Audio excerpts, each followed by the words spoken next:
Assalamualaikum warahmatullahi wabarakatuh. Aku Novi. Kali ini aku akan membicarakan tentang me time seorang ibu. Me time adalah saatnya kita untuk diri sendiri, melakukan kegiatan atau aktivitas sendirian, atau bahkan tidak melakukan apapun. Semua ini yang bisa menimbulkan rasa bahagia di hati. Mengapa seorang ibu perlu me time? Ibu adalah motor dari keluarga. Dari waktu ke waktu, seorang ibu selalu disibukkan dengan mengurus suami, anak-anak, dan juga keperluan rumah tangga. Bagi ibu bekerja, tentu bertambah lagi kepentingannya. Untuk itulah seorang ibu menguras banyak waktu, pikiran, dan tenaga. Dan itulah perlunya seorang ibu beristirahat atau memerlukan me time. Seorang ibu merupakan pribadi yang juga harus diurus dan pribadi yang sangat berharga. Maka saat ibu membuat dirinya bahagia, membuat dirinya sangat berharga, itu akan mempertahankan rasa percaya diri yang dimiliki.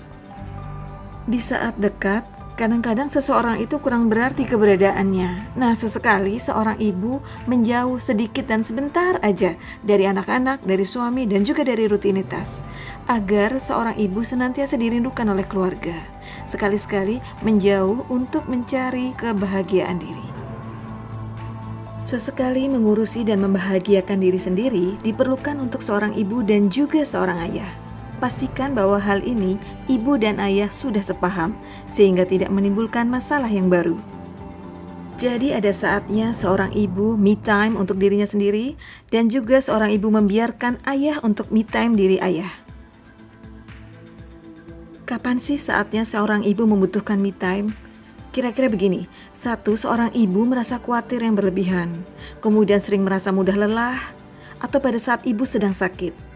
Kemudian di saat suara dering telepon menjadi sebuah gangguan, kemudian merasa terganggu dengan keberadaan orang-orang di sekeliling, merasa frustasi tanpa sebab, dan juga tiba-tiba ingin makan terus, ngemil terus. Nah, itulah tanda-tanda seorang ibu membutuhkan me time.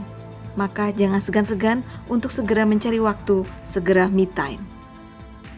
Teman-teman, kira-kira apa sih manfaat me time? Nah, manfaat me time diantaranya adalah 1. Menyegarkan pikiran dan hati, memperbaiki mood, membebaskan diri dari rutinitas, kemudian melepaskan diri sejenak dari keterikatan dengan orang lain, baik itu pasangan, anak, atau lingkungan pekerjaan. Dan yang terakhir adalah memberi privilege atau hak istimewa kepada diri sendiri, yaitu memanjakan diri sendiri. Apa yang kira-kira dicapai seorang ibu setelah me time?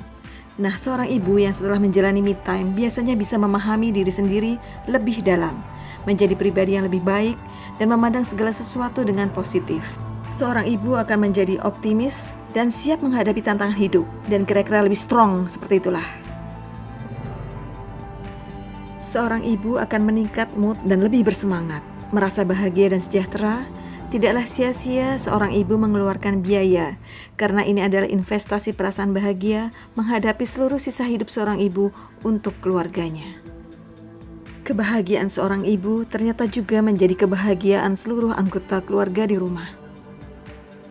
Karena seorang ibu merasa berbahagia dan juga memiliki rasa percaya diri yang tinggi, maka seorang ibu siap berkomunikasi dan berinteraksi dengan lebih baik terhadap lingkungan, baik lingkungan keluarga, tetangga, teman, maupun lingkungan kerja. Me time juga membuat kondisi mental seorang ibu menjadi lebih baik, menghadapi hidup lebih santai, jauh dari stres, kesal, marah, atau uring-uringan. Dengan me time, seorang ibu memandang hidup jadi lebih positif. Semua menjadi lebih indah.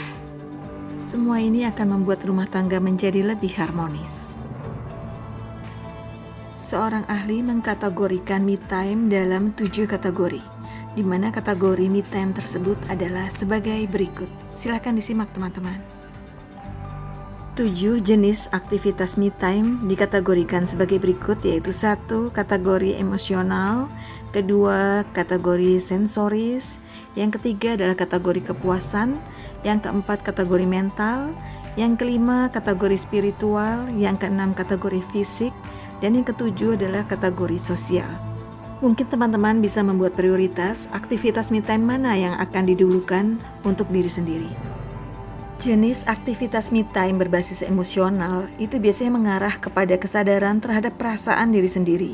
Misalkan saja dengan menulis perasaan dalam jurnal pribadi, melukis, menulis puisi yang semuanya membawa ketenangan hati. Kegiatan me time yang berbasis sensoris biasanya berhubungan dengan kenikmatan yang dapat dirasakan melalui panca indera. Misalkan dengan mandi air hangat, memandang sesuatu yang indah, mendengarkan musik, atau alunan yang menenangkan hati. Berikutnya adalah jenis aktivitas me time berbasis kepuasan, meliputi apapun yang memberikan kepuasan pada diri sendiri, misalkan dengan menonton film, membaca novel, sesuai dengan hobi kita masing-masing. Berikutnya adalah jenis aktivitas me time berbasis mental. Biasanya, kegiatan ini bertujuan untuk memberikan rasa percaya diri melalui keberhasilan untuk menyelesaikan suatu tantangan. Misalkan dengan membereskan lemari.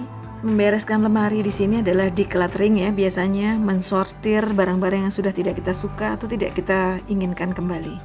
Kemudian juga mencoba menu baru kesukaan kita. Biasanya mencoba menu baru ini adalah suatu tantangan yang sangat menarik. Jenis aktivitas me time berikutnya adalah berbasis spiritual dan fisik. Perlu dilakukan untuk kesehatan jasmani dan rohani seorang ibu. Bagi ibu muslimah, biasanya sholat, doa, berzikir adalah bentuk me time yang efektif, bisa menenangkan pikiran dan membuat hati kita lebih nyaman. Sedangkan untuk menjaga kondisi fisik kita tetap bugar, bisa mencukupkan jam tidur kita. Menggunakan humidifier atau diffuser untuk membuat udara lebih lembab, lebih harum, dan lebih nyaman. Agar ruangan lebih harum, biasanya kita menggunakan lilin atau juga oil aromaterapi. Ini bisa kita beli di online ya, di toko-toko online. Silahkan dicoba ya buat teman-teman. Yang terakhir adalah jenis aktivitas me time berbasis sosial, bertujuan untuk menghilangkan perasaan terputus dari dunia sekitar dengan berkomunikasi kembali. Bentuk komunikasi ini adalah misalnya dengan menelpon teman. Usahakan teman yang ditelepon adalah teman yang bisa menimbulkan kedamaian, rasa tenang di hati, dan juga menggembirakan. Jangan yang sebaliknya. Bagi teman-teman yang tidak ingin berkomunikasi dengan orang lain, bisa mencoba berkomunikasi dengan tanaman yang kita rawat, tanaman yang kita pelihara, atau juga dengan menyapa hewan peliharaan kita, misalnya kucing, atau teman-teman ada yang memelihara kura-kura, ikan, kelinci, dan lain-lain. Nah teman-teman, sampai di sini dulu video kali ini. Terima kasih sudah menyimak. Wassalamualaikum warahmatullahi wabarakatuh.